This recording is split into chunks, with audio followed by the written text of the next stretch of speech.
down the Oh yeah, path of recklessly speculating. doesn't stop. Let's go back to the Vikings, and I'm curious Okay. to get your thoughts. How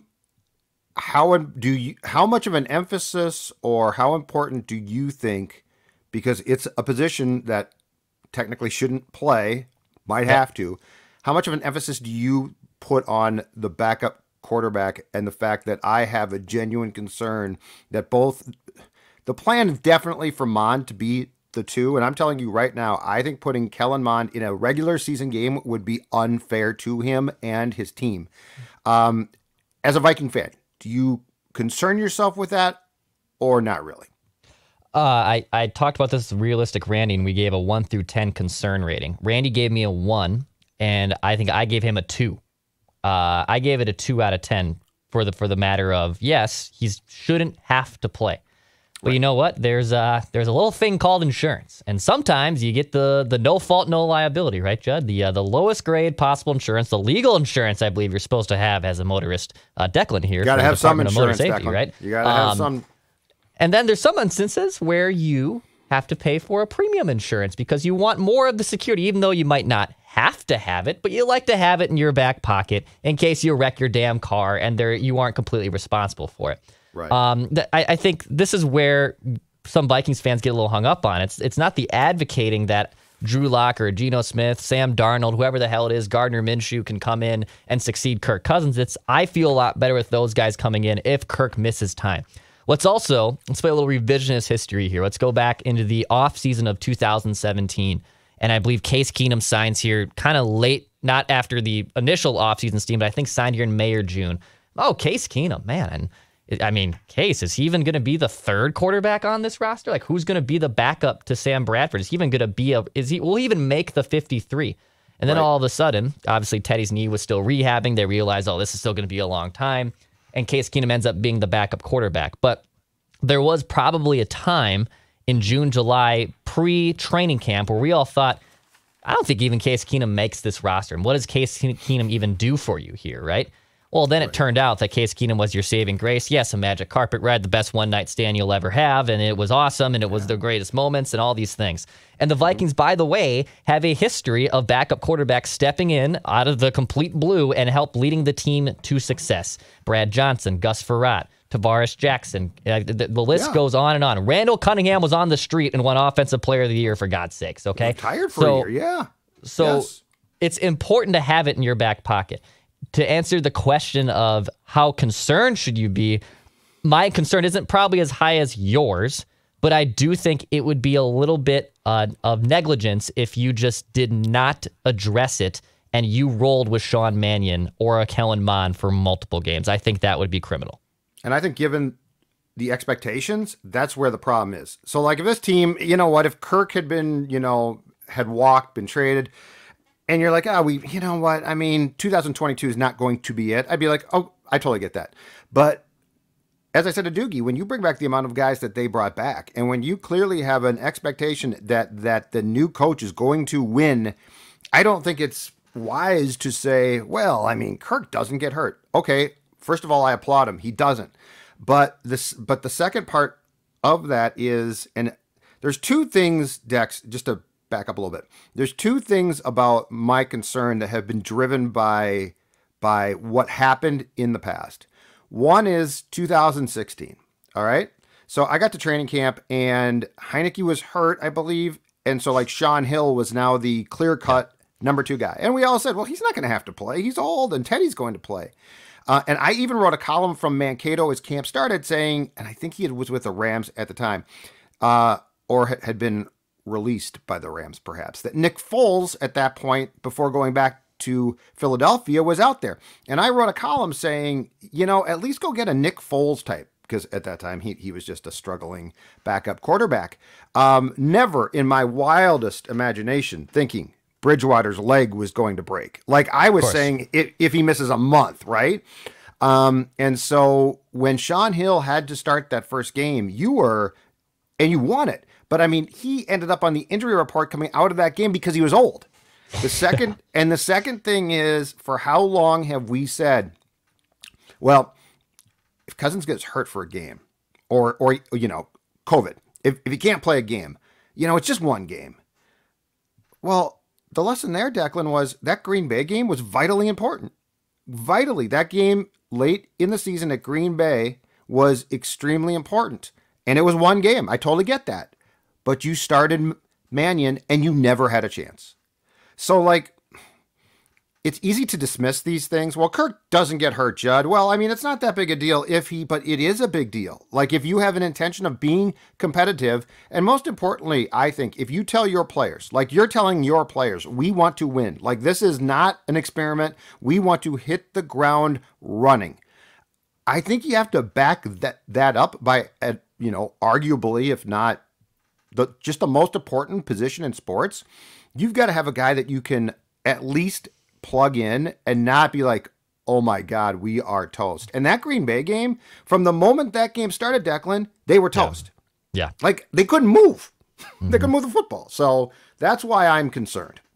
Yeah, I hear you in that regard, and you should definitely not just be punting on the season. I guess the devil's advocate in me would say that, all right, if you're going to start Sean Mannion, and if he's going to start an extended period of time, if Kirk got injured early in the year, well, you're probably going to be picking top 5 in the draft. So that's good, I guess, if we're looking at the long-term bit. But I don't like playing that game this early in the season either. That entire idea. I don't like having that type of thought process. But I think it's important to have a viable option. Yes, right. 90% of the time, if you're starting QB, you're clear-cut starting QB, I should say, and if your team is not a complete dumpster fire, if you lose your starting QB, probably a good chance your season's going to go in the toilet. It's just how it goes. But there's instances where the Vikings start Case Keenum, the Eagles have to turn to Nick Foles.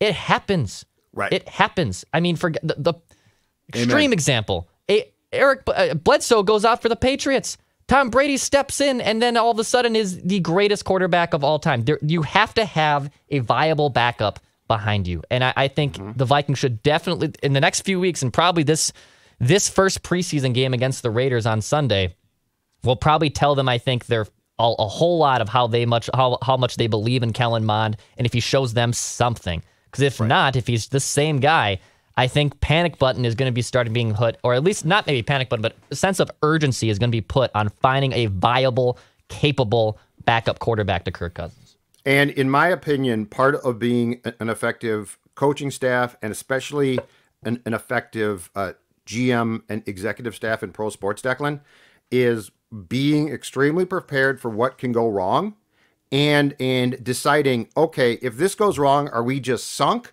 or can we continue to be at least competitive? And when you have assembled the roster that the Vikings have, which, has really good offensive skill position players, should have an improved defense. I think the answer has to be, we need to have it so that if Kirk goes down for a month, for a game, for a year, we have to have it so that we can remain at least competitive. And right now, you would be, if he got hurt, you would be punting on the entire year. And so that's what, and look, fans don't have to be burdened with this, but the reality is the team does. And if you say, well, if Kirk gets hurt, we're done, that's your choice. But everything that they've done so far screams, we want to be competitive as possible. And that's fine. But when you pick that door, there has to be a preparedness for, if X, Y, and Z goes wrong, what are our bailouts? And I'm not saying a guy like Bortles is a great choice, but at least he could run the offense. Mannion can run it, but I don't think he can accomplish it. I think I think he's a smart guy who knows this system, but I don't think that his body allows him to get the football where it needs to go. And Mond is the reverse. He has the arm, he has the talent, but I don't think his mind right now, if he is facing elaborate blitz schemes, I don't see how he survives. And at some point in time, too, you can't just blame the line. Oh, the offensive line sucked. Okay, they're expected to block for X amount of time, but there also gets to be the football has to come out. And the one thing that I've consistently seen from Mond in training camp is the football doesn't get out. So yep, yeah, it's gonna be fun to watch on Sunday. I'm curious to watch it and just watch some preseason, even if it's preseason football. Just excited to watch some Game 1 is local fun. JD football. It always is fun. I feel like by game 3 now, or in the old days, game 4, it's like this is just let's just start. I'm telling you, man, football has benchmarks. Training camp starts. I'm ready for training camp, right? By this point, okay, training camp's long. Depth chart's out. Okay, who's on the depth chart? Then games start. And by the time you get to preseason game 3, you're like, you know what? I am sick of this. And so, exactly. Judd, who was your first string weight loss program? Who was the first, second, third string? Is there how would that fall on the Judd Zulgad depth chart? First, second, and third string, my friends from Livia Weight Control Centers, who have helped me drop 40 pounds. And here's the best part now. Livia is helping me keep that weight off. That's right, because it's not weight loss, weight control, right? Weight control, because the key is losing weight's not simple, but it's feasible, doable, and we've all done that. But then what happens? Inevitably, a lot of us gain that weight back. I certainly have gone through that before, but not this time. Dawn joined too. She's down about 14 pounds. So altogether, teamwork in the Zulgad household, my man. Teamwork down 50 plus pounds. And now we want you to join their program, which is the exclusive end of summer anniversary offer. You can join for 50% off. 50% off right now. And guess what? By fall, winter, all of those clothes in your closet right now where you're like, I don't even want to try those on, they're going to start to fit and you are going to feel great. And you are also going to keep that weight off. How? 855-GO-LIVEA, Livia.com, Livia, Livea.com. Open the door to your closet, to putting all those clothes on, and they fit through the Weight Control Center, Livia.com. On the Twins. All right, Declan. Last 2 nights you saw it. Dodgers, who are great. So this is not a debate. I believe they've won 10 consecutive games. If I'm not mistaken at this point, they do have the best record in big league baseball. Your thoughts, recklessly speculating on the fact that our dreams of adding pitching came true. Starter to bullpen arms. After watching those 2 games, your thoughts on the Twins, the moves that they made, and after seeing them against a really good team, do you have second thoughts at all?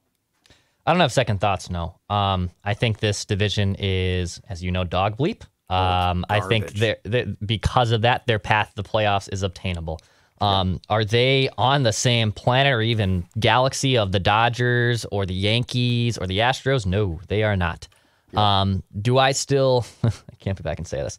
Do I still like their chances of winning one playoff game and that being the barometer for a successful 2022 campaign? Yes, I still do. I still like their chances to win a playoff game. I know now they're behind Cleveland in the division. It's going to be a literally cat and mouse clawing fest, scratch fest fight to win this division in just the wimpiest kind of way. But I still feel that they can win a playoff game. The Dodgers are unbelievable, dude. They're so good. Aren't they fun? Yeah, they're awesome to watch. Fun to watch. So yes, they got beat by a superior team in back-to-back games. I'm not shocked by that. They have, I believe, everyone else on their schedule the rest of the month or something close to it is sub 500. So they got some cupcakes here. They can make up the ground again. It shouldn't be that big of a deal. But no, my opinion has not changed on them not going all in or how I feel about this being a successful 2022 campaign. I feel like such a hypocrite because of this. Okay.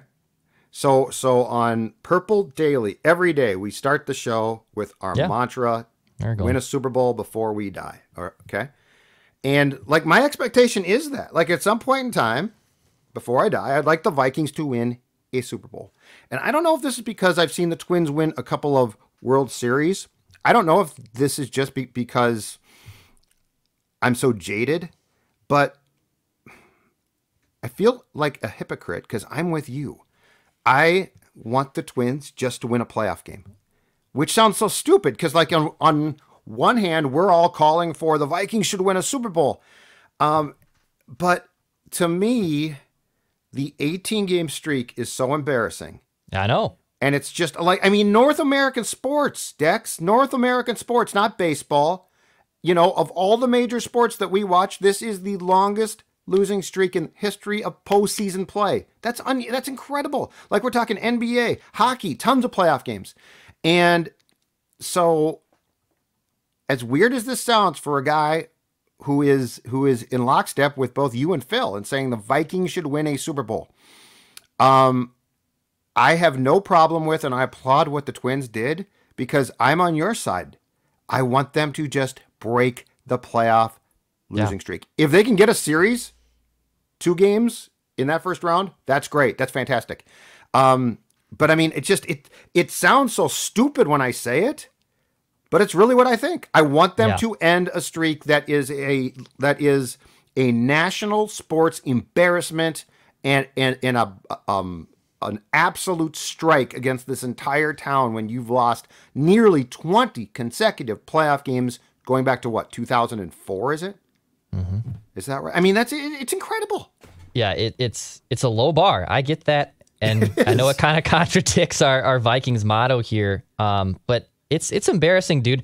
I love this baseball team. I've had a dream to own season tickets my entire life. I finally do it because Carlos Correa signs here to a degree. But I have watched a team just bleep down their leg for 18 consecutive tries. It is remarkable. And when I get a couple drinks in and I start talking about this, whether I'm sober actually or a couple in, I get so visibly upset and angry. Right?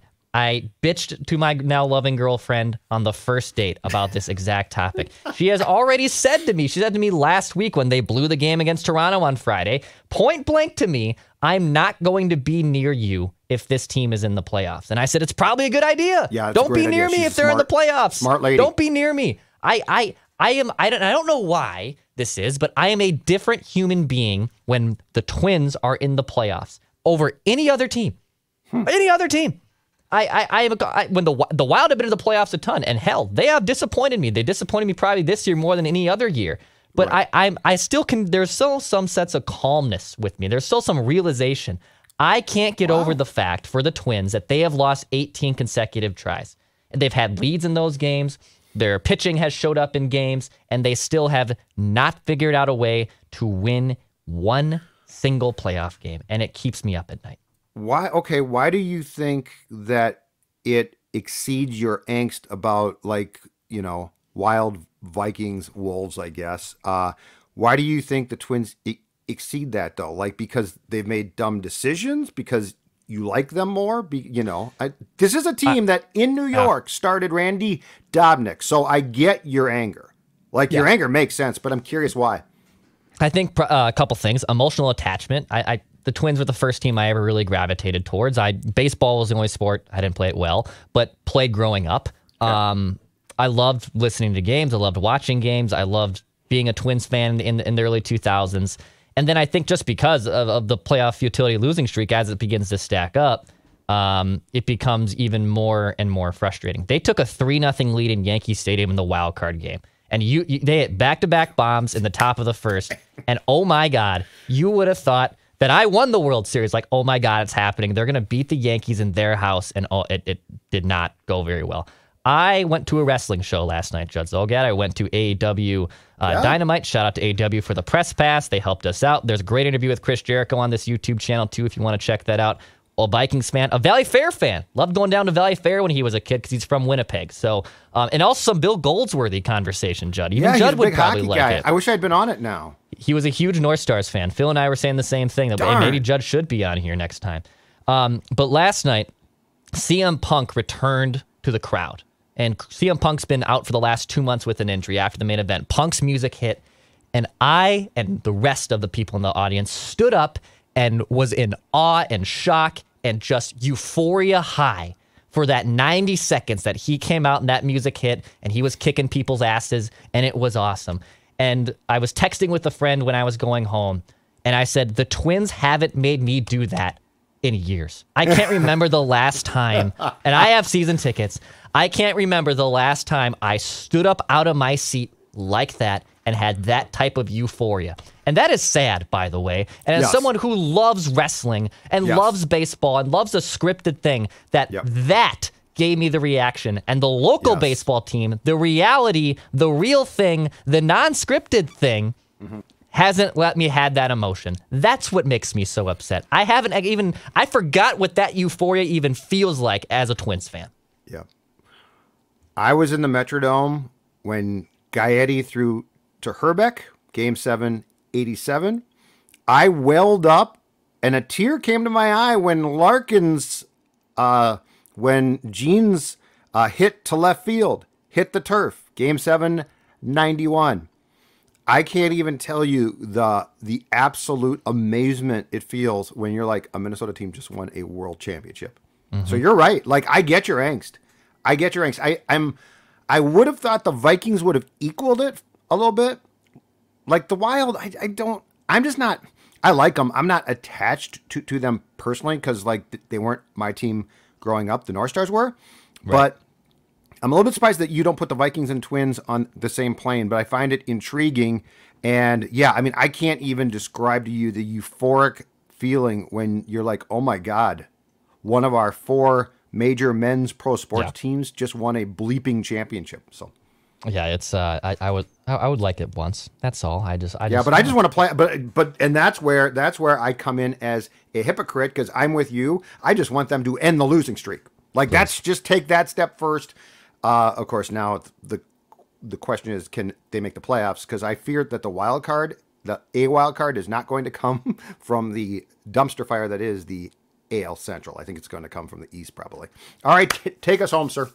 All right, hit the subscribe button. Daily Minnesota Sports Entertainment right here on this YouTube channel. We got an action movie rewind dropping later this weekend as well. Bloodsport, you're next. Not Mortal Kombat, despite it all being very much like a real-life Mortal Kombat. I have takes, and I'm excited for everyone to hear those. Of course, subscribe to Purple Daily, our other YouTube channel, Minnesota Vikings Entertainment, 7 days a week. Some bonus shows, Realistic Randy. We got Jesse Pierce from NHL.com, The Bar Down Beauties. Our guy Thor Nystrom also helping out on that podcast, so check that out as well. Feedback Friday tomorrow with Judd Zolgad and myself. We'll be talking to you.